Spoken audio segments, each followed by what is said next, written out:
I've not assembled one of these kits before, so the first thing I'm going to do is spend a few moments going through the instructions and familiarizing myself with the various parts. And there's quite a lot of them.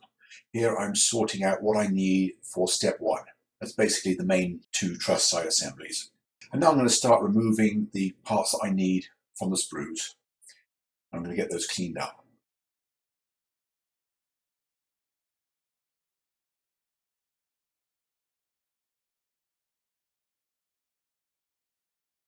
Each side truss is made out of 4 large truss pieces and a whole load of smaller ones. I think there's over 40 pieces in each truss, but for the time being, I've just got the first 8 large pieces to put together. That's 8 each side. But I'm working on one truss at a time so that I don't inadvertently get any of the parts backwards. The first parts that get glued together are the 4 main side pieces, which are in 2 pairs back to back, and they overlap in the middle, making for a nice strong truss, even though the bottom tension member is somewhat flexible at this point. So I am now taking my time, making sure that the bottom lattice piece is in the right place every inch of the way.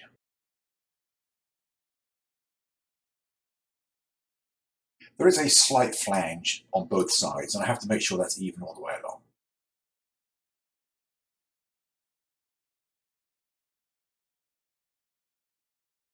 And then once I was happy with the first truss, I start working on the second one.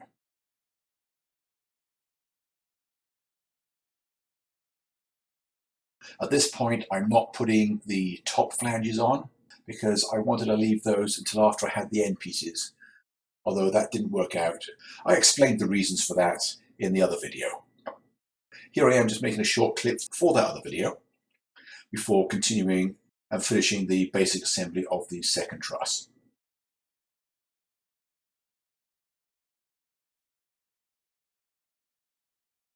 Once again, taking my time to make sure it's perfect.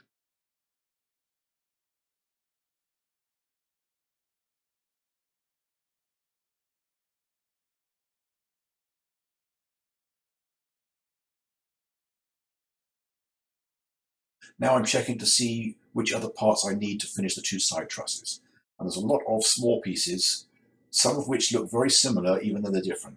So what I'm doing is starting with all the parts of the same number for both truss sides. And I think the lattice pieces for those first diagonals at the 2 ends were parts number 19. So I cut, cleaned up and installed all 8 of those, 4 in each truss, before moving on to the next part.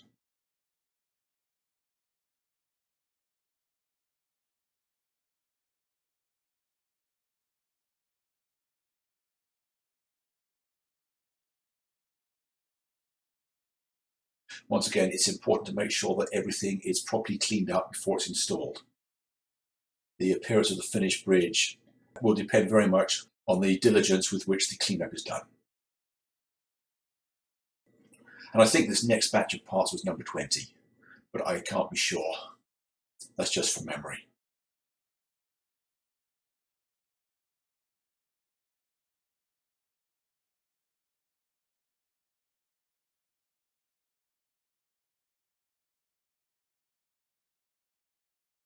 And then there's these other 2 sprues here that have a whole load of even smaller parts.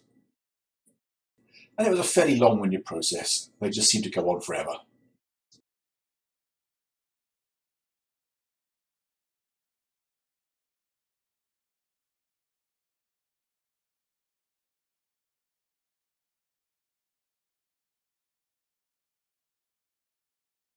When I got to the ends, I did do 2 different numbered parts, because although they were adjacent on the truss, they were different enough that there was no chance of getting them mixed up.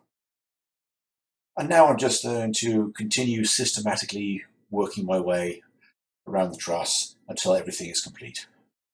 And as I think I might have mentioned earlier, there are over 40 parts to each side. Still got a few more to do, so I'm just going to shut up now for a while.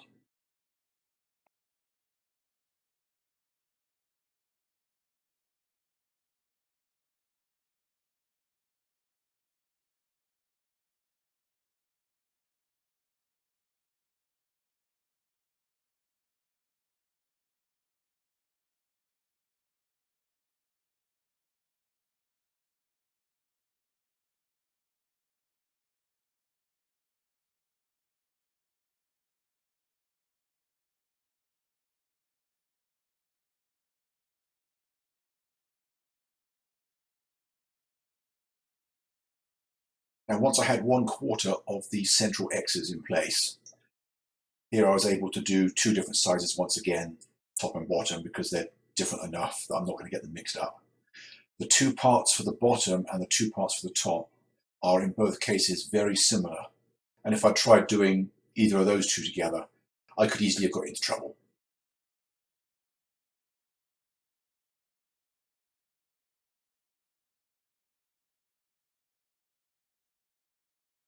So now the two side trusses are basically done. You saw me cut one of the end arches from the sprue to use as a gauge to make sure I get the top flanges in exactly the right place.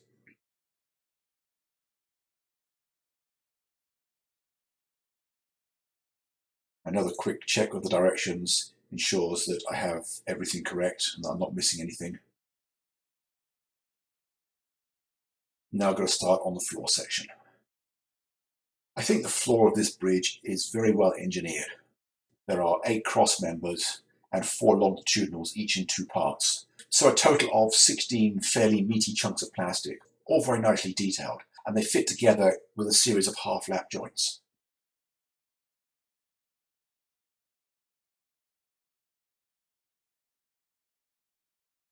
So after cleaning them all up, I started assembling them. I did the two ends as separate sub-assemblies. And there were a few of the slots that I had to clean out with a knife, but most of them just went together without any trouble at all.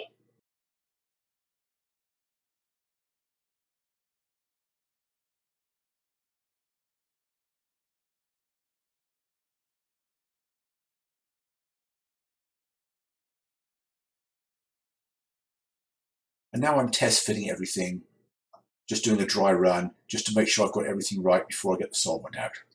And I'm using the two side trusses to make sure that I have everything both straight and square. And it's important to make sure that the pins on the cross braces match the holes in the side trusses, just to make sure that I've got the floor exactly the right length. There is a little bit of tolerance designed into the kit to make sure it's an easy fit.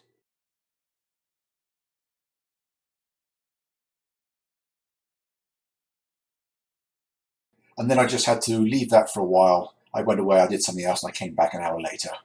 So the main floor is now nice and strong, and I can set about filling in all the smaller cross braces.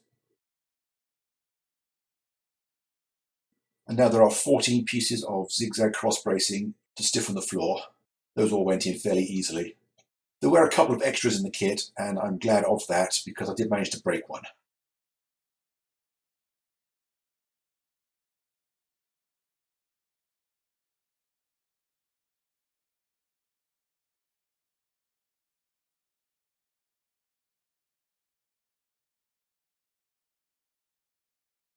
And now I'm figuring out how best to install the large X braces on the bottom. Here I'm making a video of that process. And then I did an experiment to fit these braces in afterwards if I firmly glued all the main sub-assemblies together now. And that turned out to be the case. So now the next step is to prep the pieces that will hold the trusses the right distance apart at the top, so I can get everything joined together nice and straight and square.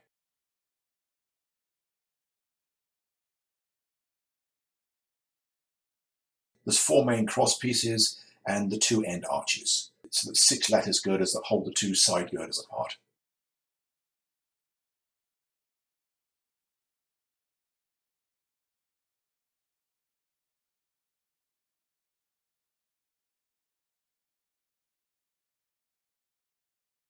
One of them needed some temporary clamping just to make sure that it's seated properly.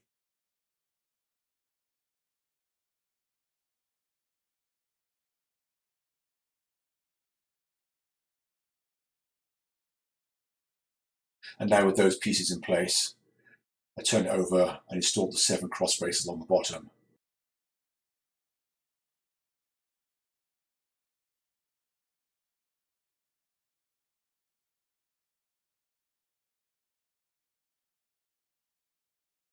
And now the last step is to do the X bracing in the 5 bays at the top. Once again, cut all the parts off the sprues and clean them up.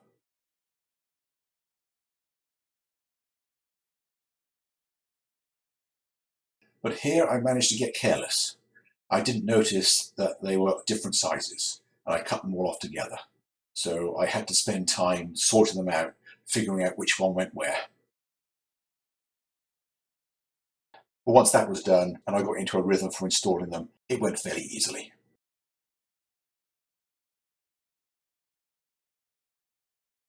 I went along the length of the truss, installing the diagonals that have the hole in,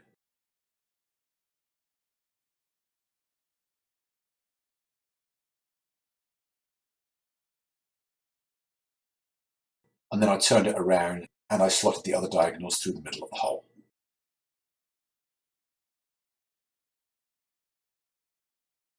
Here you see me doing that with a pair of tweezers.